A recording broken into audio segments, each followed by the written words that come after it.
Hello, my dear students. Myself Tushar Bharadwaj. Welcome you all in my class Physics in a Life. And today we are going to discuss most important conceptual questions related to this chapter, Force and Laws of Motion. Okay. Hope you will all have fun. Okay. So let's get started. Okay, students. So now, first question. First question is, which of the following has more inertia? Okay, तो मैं थोड़ा सा आपको ये बता देता हूँ कि इनर्शिया क्या होता है. इनर्शिया एक किसी भी ऑब्जेक्ट की टेंडेंसी होती है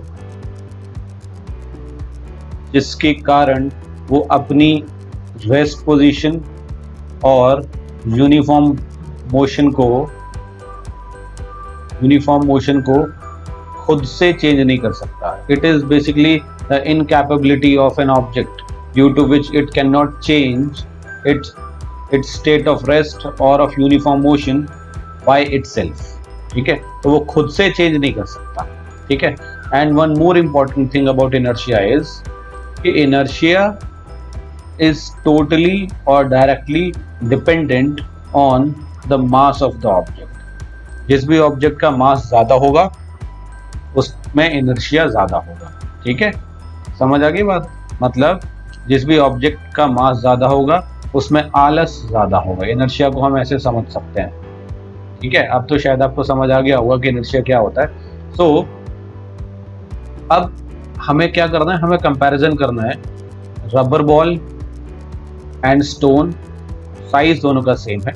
ठीक है, तो अब यहाँ से आप ये इजीली पता लगा सकते हैं कि एक रबर बॉल का मास ज्यादा होगा या एक स्टोन का मास ज्यादा होगा. साइज सेम से कोई फर्क नहीं पड़ता, डेंसिटी मैटर करती है.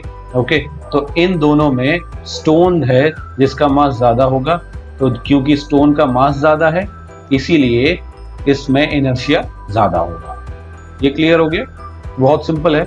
Okay, a bicycle and a train, natural सी बात है, ट्रेन हमारा आंसर होगा. And a 5 rupee coin and 1 rupee coin, a 5 rupee coin. ये क्लियर हुआ? ठीक है, तो इसमें हमने क्या देखा कि तीनों का मास जो है वो ज्यादा है जिससे हम कंपेयर कर रहे थे उनसे. क्लियर हुआ? ठीक है. Okay, next question is, explain why some of the leaves may get detached from a tree if we vigorously shake its branch. मतलब एक पेड़ है, ठीक है, इस तरीके से अगर हम इसको vigorously शेक करें तो इसके जो पत्ते हैं वो कुछ नीचे गिरने शुरू हो जाएंगे. ठीक है, तो क्वेश्चन है why, कैसा होता क्यों है. ठीक है, अब देखो इनर्शिया की क्योंकि हम बात कर रहे हैं तो we have 3 types of inertia. ठीक है, first is inertia of motion. ठीक है, motion means uniform motion, right. Second is inertia of rest and third is inertia of direction. ठीक है, तो inertia of motion, uniform motion में क्या होता है कि ऑब्जेक्ट अपना यूनिफॉर्म मोशन मेंटेन करके रखना चाहता है. ठीक है, रेस्ट में क्या होता है, ऑब्जेक्ट अपनी रेस्ट पोजीशन को मेंटेन करके रखना चाहता है. डायरेक्शन का मतलब क्या होता है, ऑब्जेक्ट अपनी सेम डायरेक्शन को मेंटेन करके रखना चाहता है. ठीक है, वो खुद से चेंज नहीं कर सकता ये तीनों चीजें. ओके, कब चेंज हो सकती हैं, जब इन पर एक्सटर्नल फोर्स लग जाए. समझ आ गई बात. एक्सटर्नल फोर्स लगना जरूरी है अगर ये चेंज करना है तो. ओके, तो अब इस कंडीशन में, इस केस में क्या हो रहा है कि जो लीफ है, मान के चलते हैं इस पर ये लीफ है. अब अगर मैं इसको, इस ट्री को शेक करवाऊंगा तो इसकी पोजीशन तो यहीं पर है लीफ की, बट ट्री तो शेक हो रहा है, वो कभी इस डायरेक्शन में जा रहा है कभी इस डायरेक्शन में जा रहा है. So to maintain its position, to maintain its state of rest, कौन, लीफ, वो अपनी पोजीशन को मेंटेन करके रखना चाहेगी और इस रेस्ट पोजीशन को मेंटेन करने के चक्कर में वो इस ट्री से डिटैच हो जाएगी. बात समझ आ गई? जैसे मान के चलते हैं ये एक पॉइंट है जिससे लीफ अटैच्ड है। अब मैंने क्या किया, इस पॉइंट को यहां से इधर मूव कराया, ठीक है, तो क्या होगा कि ये लीफ तो अपनी इस पोजीशन को मेंटेन करके रखेगी, तो ये जो पॉइंट है ये तो हट के इधर आ गया, बट लीफ तो इधर ही है। इसका मतलब कि ये क्या हो गया, ऑटोमेटिकली डिटैच हो गई इस पॉइंट से, ठीक है। क्यों डिटैच हो गए, due to inertia of rest, ठीक है। अगर ये 1 मार्कर क्वेश्चन आता है तो इसका सिंपल सा आंसर है due to inertia of rest. Clear हुआ, बहुत सिंपल क्वेश्चन है, ज्यादातर क्वेश्चन इसमें इनर्शिया के ही होंगे, ठीक है। तो इसलिए मैंने आपको पहले क्लियर कर दिया कि इनर्शिया होता क्या है और उसके क्या क्या टाइप्स हैं, राइट। ओके, तो moving ahead to our question number 3। Why do you fall in forward direction when a moving bus brakes to a stop and fall backwards when it accelerates from rest? ठीक है, तो शायद ये थोड़ा सा आपको visible नहीं होगा, मैं आपको, हाँ अब विजिबल होगा, ओके। तो ये क्लियर हुआ। क्वेश्चन क्या है कि भाई अगर कोई भी बस जो है वो ब्रेक्स अप्लाई करती है, अब मान के चलते हैं इस डायरेक्शन में बस जो है वो मूव कर रही है और अचानक से उसने ब्रेक्स अप्लाई कर दिए, तो आपको आगे की तरफ झटका लगता है, राइट। तो वो क्यों लगता है, ठीक है। और जब वो एक्सेलरेट करती है तो आपको बैकवर्ड डायरेक्शन में एक फोर्स लगता है, ठीक है। तो ऐसा क्यों होता है, इट इज बेसिकली जब बस चल रही होती है तो आपके जो लेग्स होते हैं वो बस के फ्लोर से अटैच्ड होते हैं, राइट। ओके, तो बस का फ्लोर भी मूव कर रहा है और आपके लेग्स भी मूव कर रहे हैं, ओके। अचानक से क्या हुआ, बस का फ्लोर रुक गया, क्यों, क्योंकि ब्रेक्स अप्लाई हो गए। बट आपके जो लेग्स हैं उनको क्या आदत है, मूवमेंट की आदत है, क्यों, क्योंकि वो तो मूव कर रहे थे, इनर्शिया ऑफ मोशन। तो without exerting applying any external force वो क्या करेंगे, अपना इनर्शिया ऑफ मोशन मेंटेन करके रखना चाहेंगे, ठीक है। बट हुआ क्या, अचानक से बस ने ब्रेक्स अप्लाई किए तो वो आगे जाना चाह रहे थे बट वो जा नहीं पाए, इसलिए आपको आगे झटका लगता है, समझ आ गया। तो इसका आंसर क्या है, inertia of motion, okay. Now अब जब वो एक्सेलरेट करती है तो आपको पीछे क्यों झटका लगता है, या फिर वो जब स्टार्ट होती है तो आपको पीछे क्यों झटका लगता है। अगेन यही इसका क्या नाम है, सोल्यूशन है, इसका आंसर है कि आपके जो लेग्स हैं वो मूव नहीं कर रहे, क्यों मूव नहीं कर रहे, क्योंकि जो फ्लोर है बस का वो मूव नहीं कर रहा, ओके। बट अचानक से फ्लोर मूव करता है तो आपके लेग्स तो रेस्ट पोजीशन में है, तो इसका आंसर क्या हो जाएगा, इनर्शिया ऑफ रेस्ट। समझ आया। To maintain the inertia of rest, आपके लेग्स जो हैं वो रेस्ट पोजीशन को मेंटेन करके रखना चाहेंगे, जिस वजह से जब बस का फ्लोर आगे बढ़ा तो आपके लेग्स पीछे रह गए और आपको पीछे की साइड में झटका लगता है। बात समझ आ गई, क्लियर हो रहा है, okay, very good. So now question number 3, if action is always equal to reaction explain how a horse can pull a cart. Yes, nice question, ठीक है। क्वेश्चन क्या है कि अगर action force is always equal to reaction force, ठीक है, तो जो हॉर्स होता है वो एक कार्ट को कैसे पुल कर सकता है। देखिए ऐसा है, ये एक हॉर्स है, ठीक है, और ये एक कार्ट में अटैच्ड है लाइक दिस, ठीक है, और ये पूरा का पूरा मान के चलते हैं कार्ट है। मेरी ड्राइंग बहुत ज़्यादा अच्छी नहीं है तो आप बस नॉर्मली समझ लीजिए, ठीक है। अब क्या हो रहा है कि जो हॉर्स के 4 लेग्स हैं वो अर्थ पर, मतलब अर्थ सरफेस पर फोर्स लगा रहे हैं इन बैकवर्ड डायरेक्शन, ठीक है, ओके। और अर्थ जो है उस पर फोर्स लगा रही है इन ऑपोजिट डायरेक्शन। बेसिकली आप इसको ऐसे समझ सकते हैं कि ये एक फ्रिक्शनल फोर्स हो जाएगा जो कि एक्सर्ट होगा, ठीक है। अब इसने जो फोर्स लगाया, हॉर्स ने जो फोर्स लगाया वो अर्थ पर फोर्स लगा रहा है, और जो कार्ट है वो भी फोर्स लगा रहा है इस पर, ठीक है। तो ऑटोमेटिकली हो क्या रहा है, अगर हम सिर्फ कार्ट की बात करें कार्ट ने जो फोर्स लगाया अर्थ पर, ठीक है, और अर्थ ने जो फोर्स लगाया कार्ट पर, वो कंबाइन कर दूं अगर मैं इसको मान लेते हैं 1, इसको मान लेते हैं 2, ठीक है। तो टोटल फोर्स जो लग रहा है वो अर्थ पर बैकवर्ड डायरेक्शन में लग रहा है, बट अगर ये कंबाइंड फोर्स मैं लगा दूं तो वो अनबैलेंस्ड फोर्स हो जाएगा, ठीक है। तो ये एक्शन रिएक्शन वाला जो फंडा है वो यहाँ पर अप्लाई नहीं होगा। क्यों? क्योंकि यहाँ पर जो फोर्स है वो अनबैलेंस्ड हो गया, ठीक है। क्यों? क्योंकि हॉर्स जो फोर्स लगा रहा है वो इसके जो ऑपोजिट फोर्स लग रहा है उससे ज्यादा लग रहा है, ठीक है। तो जैसे ये अनबैलेंस्ड हो गया तो ये क्या हो जाएगा, ये आगे मूव करने लग जाएगा हॉर्स के साथ साथ। बात समझ आ गई? अगर ये बैलेंस्ड होता तो फिर ये मूव नहीं कर पाता, बट यहाँ पर क्या हुआ, अनबैलेंस्ड फोर्स हुआ, इस वजह से ये आगे मूव कर गया। Clear? Okay, so now moving ahead, explain why is it difficult for a fireman to hold a hose which ejects large amount of water at high velocity। अब आपको क्लियरली दिखाई दे रहा होगा क्वेश्चन, ठीक है। ओके जी, तो नाउ देखो ऐसा होता है, अगेन इनर्शिया ऑफ मोशन। यहां पर मान के चलते हैं ये पाइप है, ठीक है, और इससे पानी निकल रहा है लाइक दिस, ऐसे निकलता है, और उसकी जो वेलोसिटी होती है बहुत ज्यादा होती है, ठीक है। अब होता क्या है कि जब वाटर इससे निकलता है तो वाटर भी तो एक रिएक्शन फोर्स इस पर अप्लाई करेगा पाइप पर, है ना। तो जितना फोर्स पाइप ने इस वाटर पर लगाया उतना ही फोर्स वाटर पाइप पर भी लगाएगा, ठीक है। तो जितना ज्यादा पानी यहां से निकलेगा उतना ही फोर्स पाइप पर भी लगेगा।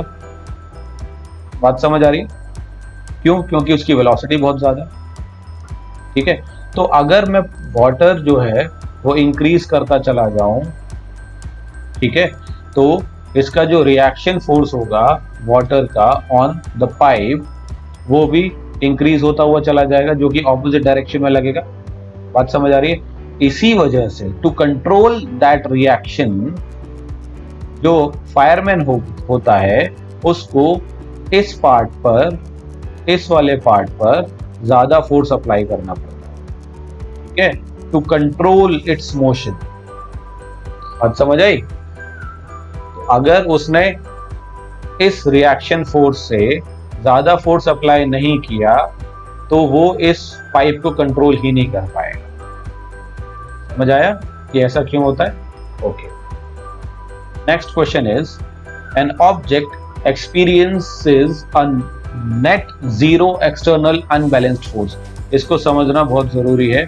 Net zero external unbalanced force, is it possible for the object to be travelling with non zero velocity? ठीक है, एक ऑब्जेक्ट है हैविंग मास m, जिस पर एक एक्सटर्नल अनबैलेंस्ड फोर्स लग रहा है विच इज जीरो। इसका मतलब है एक तरीके से इस पर कोई फोर्स लग ही नहीं रहा है। एक्सटर्नल नेट फोर्स जो है, नेट फोर्स इज जीरो, ठीक है।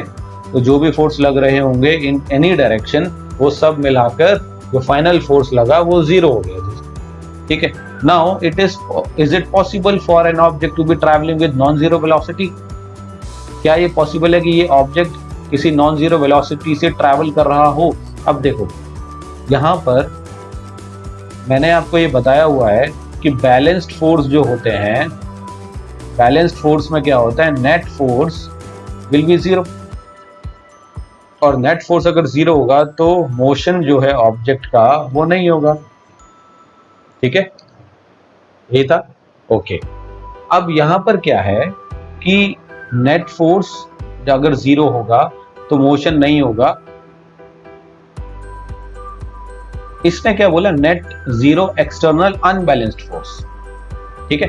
तो अब क्या होता है कि जब भी नेट फोर्स जीरो हो जाएगा तो ऑब्जेक्ट एक्सेलरेट नहीं करता, एक्सेलरेशन विल बी 0। ठीक है, ये ध्यान रखने वाली बात है। क्लियर हुआ? तो मोशन तो होगा बट उसमें एक्सेलरेशन नहीं आएगा। ठीक है, ये शायद स्टेटमेंट मैंने इनकरेक्ट बोली है। मोशन तो होगा, ठीक है, बट उसमें एक्सेलरेशन नहीं होगा, मतलब उसकी जो वेलोसिटी है उसमें चेंज नहीं आएगा। ठीक है, वेलोसिटी चेंज नहीं होगी। क्लियर हुआ? तो ऐसी कंडीशन में क्या है, yes it is possible that एक ऑब्जेक्ट मूव कर रहा हो with net zero external unbalanced force.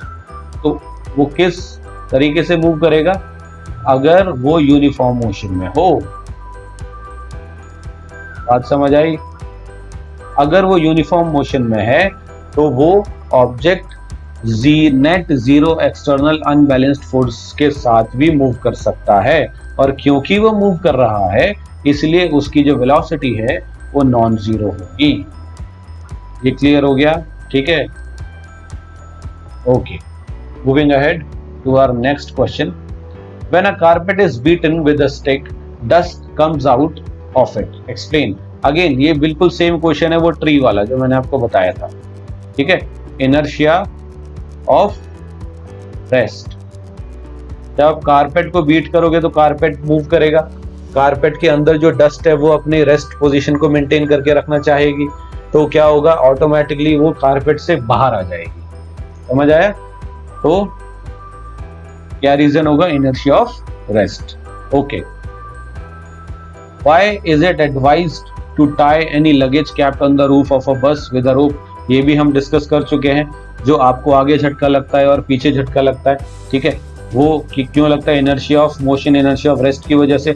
Again यहाँ पर भी वही सिचुएशन आ गई कि अगर बस चलेगी, ठीक है, जब वो रेस्ट पोजीशन से चलेगी तो जो उसके ऊपर लगेज है वो तो अपना इनर्शिया ऑफ रेस्ट मेंटेन करके रखेगा, इनर्शिया ऑफ रेस्ट मेंटेन करके रखेगा। ठीक है, तो जैसे ही चलेगी तो उसको पीछे झटका लगेगा और हो सकता है कि वो पीछे फॉल हो जाए। ठीक है, और अगर चलती हुई बस में अगर वो ब्रेक अप्लाई कर देता है तो इनर्शिया ऑफ मोशन की वजह से हो सकता है कि वो आगे फॉल हो जाए। इसी वजह से तो ये क्या हो जाएगा? Inertia of motion. ठीक है, इसी वजह से it is advise to tie any luggage capped on the roof of a bus with रोप। समझ आ गया? कोई प्रॉब्लम नहीं है, बहुत सिंपल था ये। Okay, very good. तो now next question is, a batsman hits a cricket ball which is then rolls on a level ground. एक बॉल को एक बैट्समैन ने हिट किया जो कि ग्राउंड पर इस तरीके से रोल होती हुई जा रही है, राइट? ये एक बॉल है। Okay, now after covering a short distance the ball comes to rest. ठीक है, कुछ डिस्टेंस ट्रैवल करने के बाद जो बॉल है वो रुक गई आकर। मान के चलते हैं ये बाउंड्री थी, ठीक है, बट वो उससे पहले ही रुक गई यहाँ पर आकर। तो पॉइंट ए से पॉइंट बी पर आकर वो ऑटोमेटिकली रुक गई, राइट? तो अब इसने 3 कंडीशंस दी हुई हैं। अब उन 3 कंडीशंस में से बेस्ट एप्लीकेबल कौन सी होगी इस कंडीशन पर, वो हमें बतानी है। The batsman did not hit the ball hard enough. हो सकता है कि बैट्समैन ने बॉल को ही धीरे से हिट किया हो तो वो बाउंड्री तक पहुंच ही नहीं पाई, यहां तक पहुंच ही नहीं पाई। ठीक है, समझ आ रहा है? ओके, सेकंड क्या बोलता है? Velocity is proportional to velocity is proportional to the force exerted on the ball. वो भी करेक्ट है भाई। जितना ज्यादा फोर्स लगाओगे बॉल की वेलोसिटी उतनी ज्यादा होगी, तो वो भी करेक्ट हो सकता है। ठीक है, okay. There is a force on the ball opposing the motion. एक फोर्स है जो कि ऑपोजिट डायरेक्शन में लग रहा है, दैट इज फ्रिक्शनल फोर्स। ठीक है, ये भी करेक्ट है। Okay, now the third one, there is no unbalanced force on the ball. कोई अनबैलेंस्ड फोर्स बॉल पर नहीं लगा, so the ball would want to come to rest. Ball पर कोई अनबैलेंस्ड फोर्स नहीं लग रहा, इस वजह से थोड़ी देर के बाद आकर वो रुक गई। ठीक है, तो ये भी करेक्ट है। बट इन सब में से ना मोर करेक्ट कौन सा है जिसको आप बोल सकते हो यस, इसमें कोई इफ एंड बट नहीं हो सकता? तो वो है हमारा सी ऑप्शन। ठीक है, कि यस, अगर कोई भी बॉल ग्राउंडेड जाएगी तो वो रुकेगी जरूर, चाहे वो बाउंड्री के बाद रुके, ठीक है, चाहे वो बाउंड्री से पहले रुके। तो वो रुक क्यों रही है? क्योंकि उस पर एक ऑपोजिट फोर्स लग रहा है which is frictional force. Is it clear? So correct सभी हैं, बट जो मोर एप्लीकेबल है, मोर करेक्ट है, वो है C. There is a force on the ball opposing the motion. अगर ये वाला फोर्स लगेगा ही नहीं, इन केस अगर फ्रिक्शनल फोर्स इस बॉल पर लगे ही ना, तो बॉल फिर रुकेगी नहीं। क्लियर हुआ? तो बॉल रुक ही सिर्फ और सिर्फ इसलिए रही है क्योंकि एक फ्रिक्शनल फोर्स उस पर लगा हुआ है which opposes its motion. Clear हुआ? Okay. Now using a horizontal force of 200 newtons we intend to move a wooden cabinet. एक वुडन कैबिनेट है, ठीक है, और इस पर हम 200 न्यूटन्स का फोर्स अप्लाई कर रहे हैं, राइट? तो अब होगा क्या? अब क्या पूछा जा रहा है? अच्छा, what is the friction force that will be exerted on the cabinet? इस पर कितना फ्रिक्शनल फोर्स लग रहा होगा, कितना फ्रिक्शनल फोर्स लग रहा होगा जब हम इसको मूव करवा रहे हैं विद 200 न्यूटन्स? तो इट्स वेरी सिंपल कि भाई अगर फोर्स इस डायरेक्शन में लग रहा है 200 न्यूटन्स, ठीक है, and we are intend to move, मतलब अभी हम ये एक्चुअली मूव करने वाला है, ठीक है, तो ये करने वाला है विद अ कांस्टेंट वेलोसिटी, ठीक है, ये मूव करेगा तो इस पर जो फ्रिक्शनल फोर्स होगा वो कितना लगेगा? That is -200 Newton's. माइनस क्यों? क्योंकि ऑपोजिट डायरेक्शन में लग रहा है, सिंपल, ठीक है, समझ आ गया? अच्छा, अब ये मूव कब करेगा? जब ये जो फोर्स है वो 200 से ज्यादा हो जाएगा। अगर ये 201 न्यूटन हो गया तो ये ऑब्जेक्ट मूव करना शुरू कर देगा। क्यों? क्योंकि जो फ्रिक्शनल फोर्स है वो अभी इसको अपोज कर रहा है, समझ रहे हो? तो इस कंडीशन का जो नेट फोर्स आएगा, नेट फोर्स क्या निकलेगा? दैट इज, अगर मैं इसको F1 मान लेता हूं, F1 प्लस फ्रिक्शनल फोर्स, और F1 इज 200 न्यूटन्स, और जो फ्रिक्शनल फोर्स है वो हो जाएगा -200। सो नेट फोर्स तो जीरो हो गया, और नेट फोर्स अगर जीरो हो जाएगा तो ऑब्जेक्ट मूव कैसे करेगा? ठीक है, तो क्या देखना है हमें कि अगर ऑब्जेक्ट को मुझे मूव करवाना है तो जो फ्रिक्शनल फोर्स होगा वो -200 न्यूटन है अगर, तो मुझे इस फोर्स को इंक्रीज करना पड़ेगा। समझ आ गया? क्लियर हुआ? ओके। अगर ये मूव करता है इस कंडीशन में तो उसकी वेलोसिटी कांस्टेंट होगी, क्योंकि मैंने आपको अभी कुछ क्वेश्चंस पहले ही बताया था कि बैलेंस्ड फोर्स में ऑब्जेक्ट यूनिफॉर्म मोशन से मूव कर सकता है, वहां पर एक्सेलरेशन नहीं होता। ये तो आपको समझ आ गई होगी बात। Okay, I hope you understood this few questions of laws of motion। मैं अभी कुछ और क्वेश्चंस लेकर आऊंगा जो कि न्यूमेरिकल्स होंगे, ठीक है, हम उनको भी अच्छे से समझेंगे। ओके, तब तक के लिए घर में रहिए और सेफ रहिए। Thank you. This is Tushar Bhardwaj.